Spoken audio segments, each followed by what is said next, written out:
સુરતના સચિન પાલિકામાં રહેતા શ્રમિક પરિવારની 3 બાળકીએ શુક્રવારે આઈસ્ક્રીમ ખાઈને તાપણું કર્યા બાદ તબિયત લથડતા મોત નિપજ્યા હોવાનું સામે આવ્યું છે।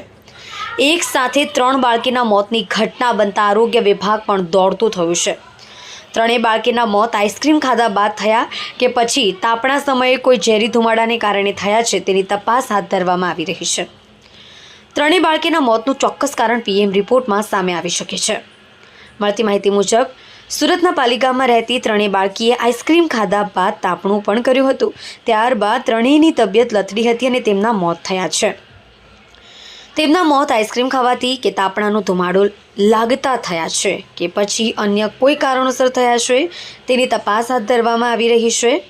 પીએમ રિપોર્ટમાં તેનું ચોક્કસ કારણ સામે આવી શકે છે।